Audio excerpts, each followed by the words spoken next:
राहुल एक दिन अपने पुराने घर के बगीचे में खुदाई कर रहा था जब उसने एक रहस्यमय संदूक पाया। संदूक के अंदर एक पुराना दर्पण और एक किताब थी।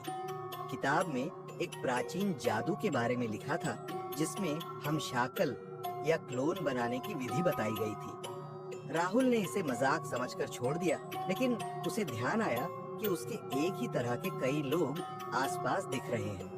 रात को राहुल ने उस दर्पण को अपने कमरे में रखा और उसकी किताब को पढ़ने की कोशिश की। जैसे ही उसने किताब में बताए गए मंत्र का जाप किया, दर्पण की सतह पर अजीब सी हलचल होने लगी और दर्पण से एक और राहुल बाहर आया। ये क्लोन हूबहू राहुल जैसा ही था, लेकिन उसकी आंखों में एक अजीब सी चमक थी। राहुल ने सोचा कि यह एक मजेदार प्रयोग हो सकता है, लेकिन जल्दी ही उसने महसूस किया कि क्लोन पूरी तरह से अलग था और उसकी इच्छाओं और इरादों में कोई समानता नहीं थी।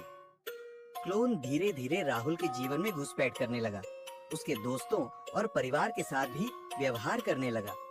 राहुल को एहसास हुआ कि क्लोन उसके जीवन पर पूरी तरह से नियंत्रण पाने की कोशिश कर रहा था और उसकी पहचान को छीनने की योजना बना रहा था।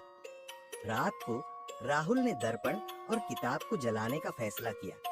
जैसे ही उसने किताब जलाई और दर्पण को तोड़ा, क्लोन चीखते हुए दर्पण में समा गया। सुबह उठते ही राहुल ने देखा कि दर्पण और किताब गायब हो चुके हैं, लेकिन उसकी आत्मा अब भी भयभीत है। उसने महसूस किया कि वह खुद ही क्लोन से घिरा हुआ है, जो अब भी उसके जीवन में कहीं न कहीं छिपा हुआ है। राहुल के मन में अब केवल एक ही सवाल था, क्या वह खुद असली है या क्लोन ने उसकी जगह ले ली है?